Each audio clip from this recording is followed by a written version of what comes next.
بسم اللہ الرحمن الرحیم۔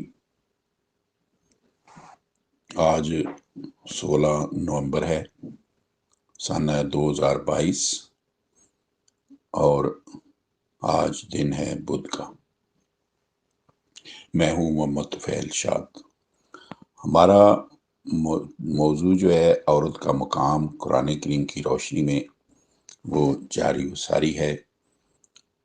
تو حاضرین و سامعین السلام علیکم، میں ہوں محمد طفیل شاد۔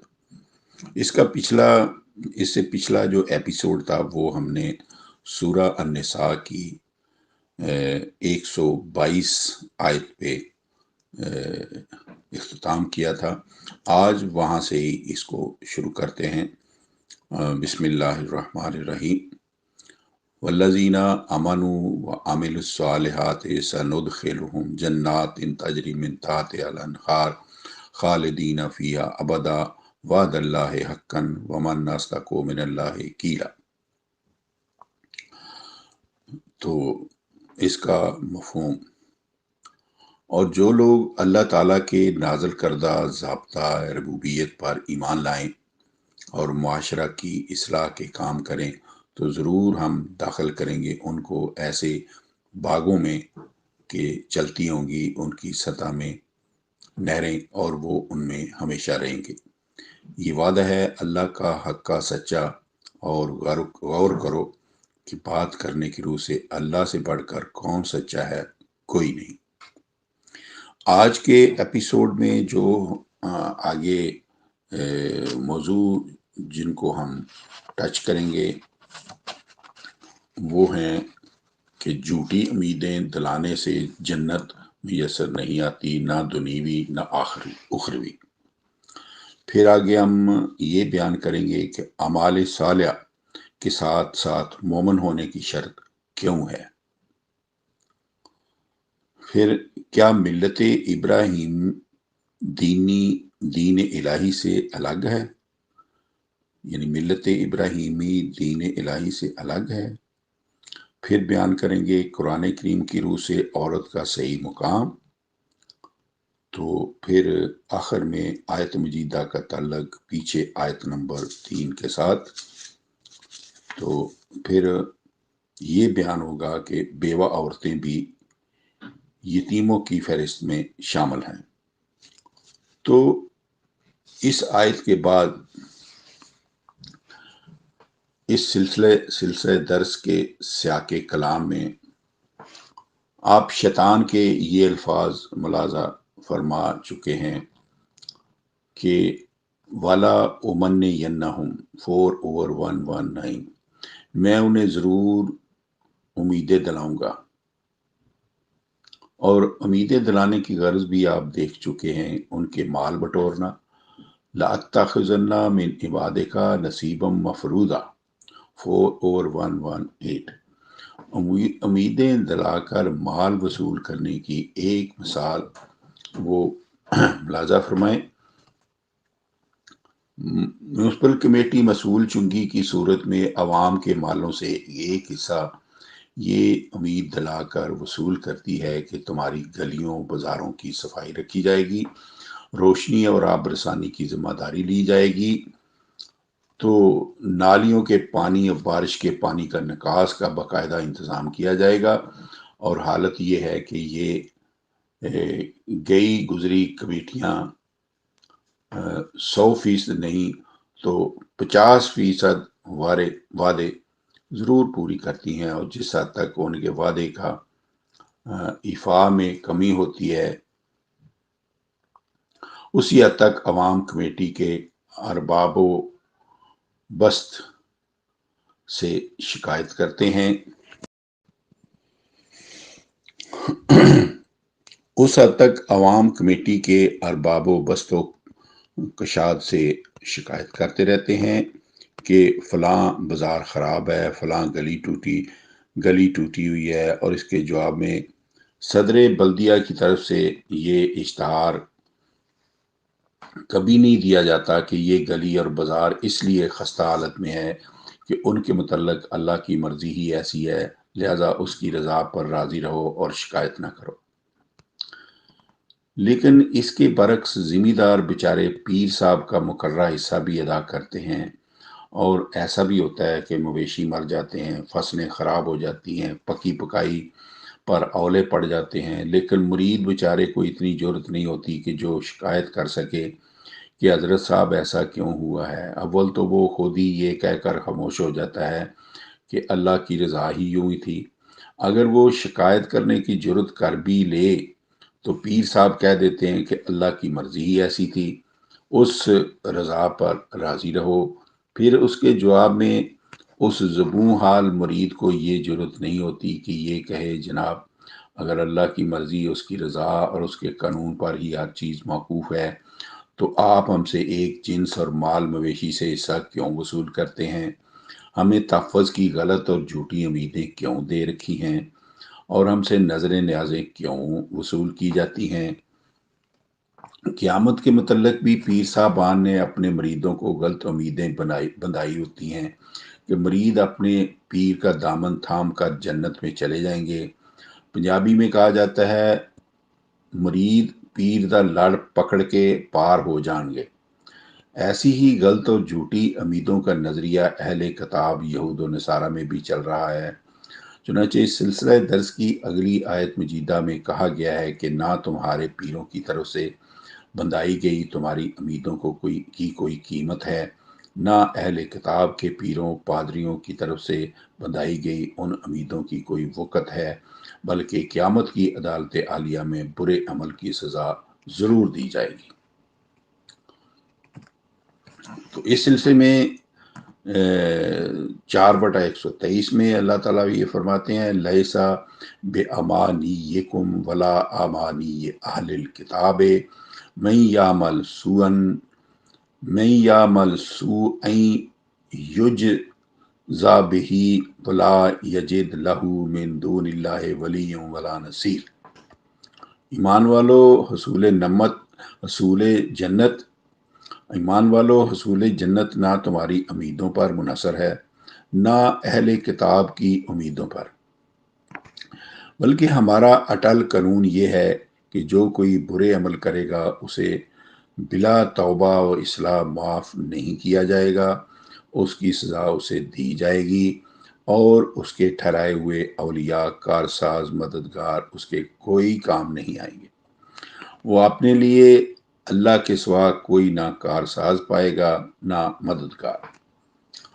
تو اس سے اگلی آیت مجیدہ میں اللہ تعالیٰ کی کارسازی اور مددگاری کی وضاحت بالفاظ ذیل کی گئی ہے کہ وہ انسان کے اپنے اصلاحی اعمال کی جزا ہے۔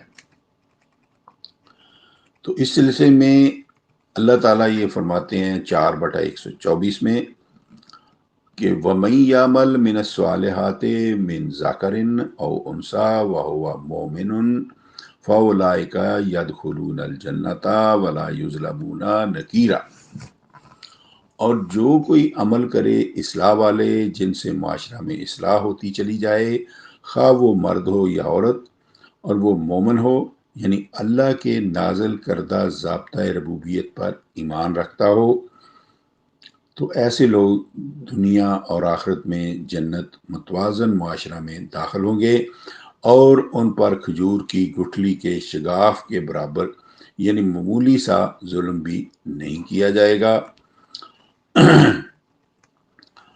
اعمال صالحہ کے ساتھ ساتھ مومن ہونے کی شرط کیوں رکھی گئی ہے؟ اعمال صالحہ کے ساتھ مومن ہونے کی شرط اخروی کامیابی کے لیے لازمی قرار دی گئی ہے، لیکن اس پر سوال پیدا ہوتا ہے کہ کیا غیر مومن کے اعمال ضائع ہو جائیں گے؟ اس سوال کا جواب قرآن کریم میں یہ دیا گیا ہے کہ غیر مومن اپنی بڑائی اور نام و نمود کے لیے کچھ اصلاحی کام کرتا ہے تاکہ اس کی تعریف کی جائے کہ فلاں صاحب بڑے سخی غریبوں کا بڑا خیال رکھنے والے ہیں، لیکن مومن چونکہ اپنے نام و نمود کے لیے نہیں بلکہ اللہ کی رضا کے لیے اصلاح کے کام کرتا ہے، اس لیے اس کا اجر اللہ تعالیٰ کے ہاں محفوظ رہتا ہے۔ اس کے برعکس چونکہ غیر مومن کا مقصد عوام سے تعریف کروانا ہوتا ہے اور چونکہ اس کا مقصود اسے اسی دنیا میں مل جاتا ہے، اس لیے اخروی جزا میں اس کا کوئی حصہ باقی نہیں رہتا۔ چنانچہ اگلی آیت مجیدہ میں اسی چیز کی کھل کر وضاحت کی گئی ہے کہ حصول جزا کی روح سے دنیا کی تعریف اچھی جزا نہیں، بلکہ بہتر جزا ہے صرف حصول رضا ذات باری۔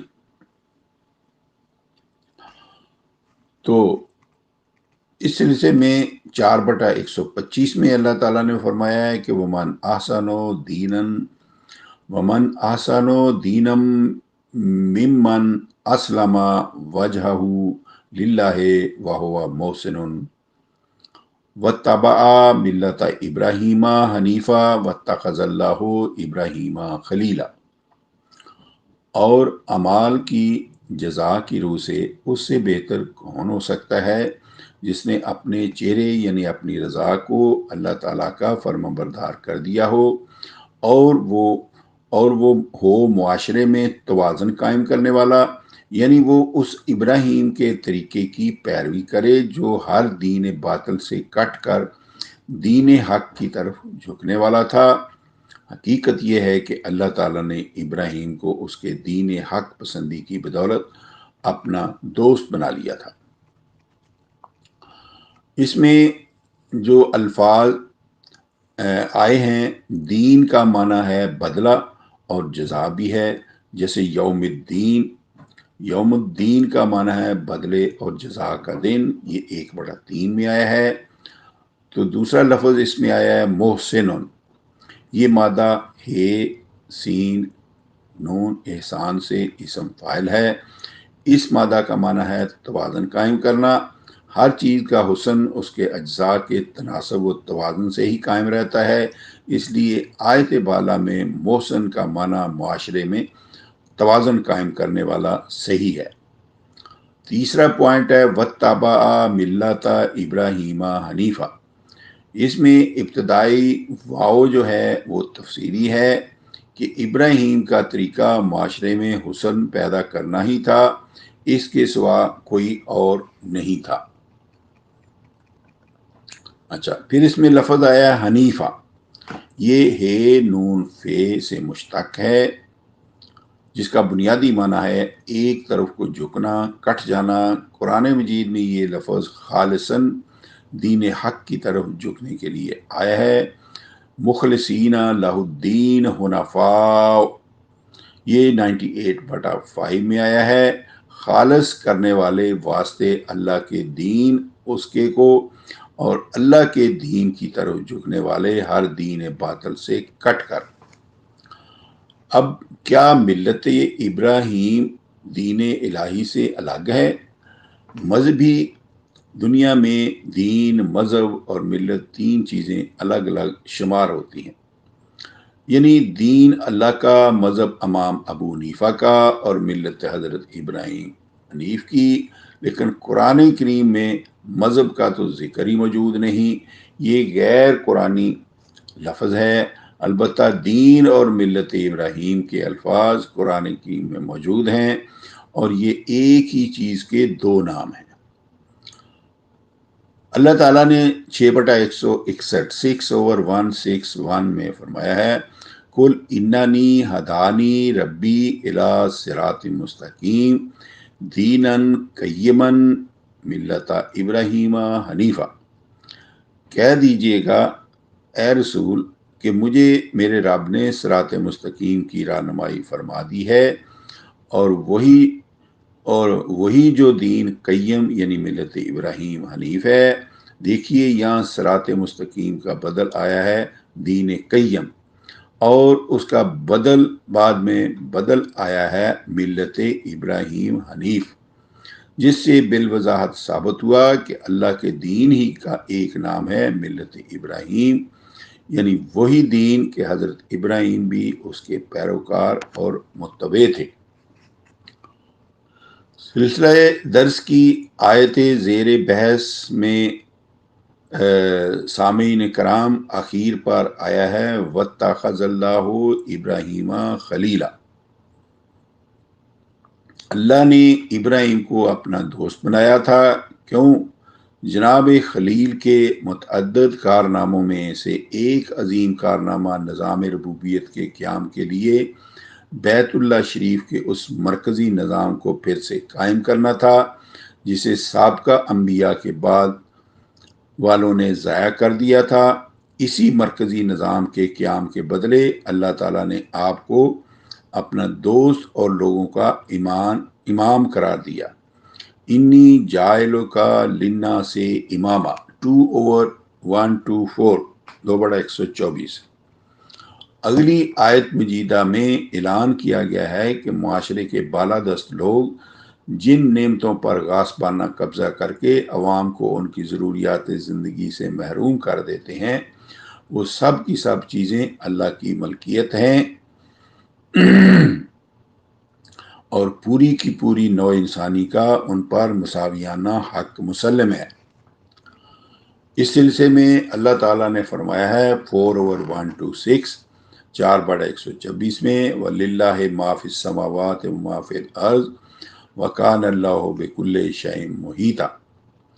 حقیقت یہ ہے کہ جو کچھ آسمانوں میں ہے اور جو کچھ زمین میں ہے وہ سب کا سب صرف اور صرف اللہ ہی کی ملکیت ہے، اور حقیقت یہ ہے کہ اللہ تعالیٰ ہر چیز کو گھیرے ہوئے ہے، کوئی بھی چیز اس کے احاطہ اقتدار سے باہر نہیں۔ قرآن کریم کی روح سے عورت کا صحیح مقام اگلی آیت مجیدہ کا تعلق پیچھے آیت نمبر 3 کے ساتھ ہے، تو واضح رہے کہ سلسلہ درس کی اگلی آیت مجیدہ کا ربط سمجھنے کے لیے سورہ نساء زیر نظر کی ابتدائی آیتوں کو پھر سے سامنے لانا ضروری ہے جو پیچھے گزر چکی ہیں۔ سورہ نساء کی آیت نمبر 1 میں اس امر کی وضاحت کی گئی ہے کہ مرد اور عورت دونوں صنفیں ایک ہی جرثومہ حیات نفس واحدہ سے پیدا کی گئی ہیں۔ بالفاظ دیگر اصل و بنیاد کی روح سے عورت و مرد دونوں کا مقام ایک ہے، نوع کے لحاظ سے ان میں مطلقاً کوئی فرق نہیں۔ تو سورہ بنی اسرائیل میں دونوں صنفوں کو مساوی طور پر واجب التکریم ٹھہرایا گیا ہے۔ وَلَقَدْ كَرَّمْنَا بَنِي آدَمَ 17/70۔ اور حقیقت یہ ہے کہ ہم نے عورت مرد دونوں صنفوں پوری نوع آدم کو واجب التکریم قرار دیا ہے۔ اس طرح سورہ نساء کی آیت اول میں عورت کے مساویانہ مقام کی وضاحت کے بعد آیت نمبر 2 میں عورتوں کے اس گوشے سے بحث کی گئی ہے جو ان کی زندگی کا انتہائی گھناؤنا اور المناک حصہ ہے، وہ یہ ہے ان کا بیوہ ہو کر بے سہارا یتیم ہو جانا، نیز ان کے یتیم بے سہارا بچوں کا ان بے سہارا عورتوں کے ساتھ در در کی ٹھوکریں کھاتے پھرنا۔ چنانچہ آیت نمبر 2-3 میں یتیم بچوں اور بیوہ عورتوں ہی کے متعلق ہدایات دی گئی ہیں۔ چونکہ مومن اور جہاد کا چولی دامن کا ساتھ ہے، اس لیے اسلامی ریاست میں کسی بھی وقت پر ممکن ہوتا ہے کہ جو ہی کسی مخالف طاقت نے اسلامی ریاست کی طرف ٹیڑھی نگاہ سے دیکھا یا کسی علاقہ کی کسی مومن جماعت یا فرد یا ضعیف اور کمزور مردوں، عورتوں اور بچوں پر دستے ظلم دراز کیا، تو 4/75 کے مطابق اسلامی ریاست کے مومن ظالم کی کلائی مروڑنے کے لیے میدان جنگ میں پہنچ جاتے ہیں۔ اب ظاہر ہے کہ 9/111 کے مطابق میدان جنگ میں قتل کرنا، قتل ہو جانا دونوں صورتیں ممکنات میں سے ہیں، تو اس پر سوال پیدا ہوتا ہے کہ اگر کبھی ایسا وقت آ جائے کہ سینکڑوں اور ہزاروں کی تعداد میں مومن مرد اللہ کے دین کی حفاظت کے لیے جانیں قربان کر دیں اور سینکڑوں ہزاروں کی تعداد میں عورتیں، بیوہ اور بچے یتیم ہو جائیں، تو اس صورتحال سے کس طرح نپٹا جا سکے گا، جبکہ ادھر معاشرے کا ہر بالغ مرد شادی شدہ ہو اور ادھر سینکڑوں کی تعداد میں نوجوان عورتیں بے خامند ہو کر بے سہارا یتیم ہو جائیں۔ انہیں ان کا ازدواجی حق کس طرح دلایا جائے گا، یعنی انہیں معاشرہ میں کس طرح کھپایا جائے گا۔ تو سامعین کرام، آئندہ محفل میں ہم بیوہ عورتوں بھی یتیموں کی فہرست میں شامل ہیں، اس کے متعلق ذکر کریں گے۔ تو آج کی محفل میں اتنا ہی۔ تو میں آپ سے اجازت چاہتا ہوں، فی امان اللہ، اللہ حافظ، وما علینا۔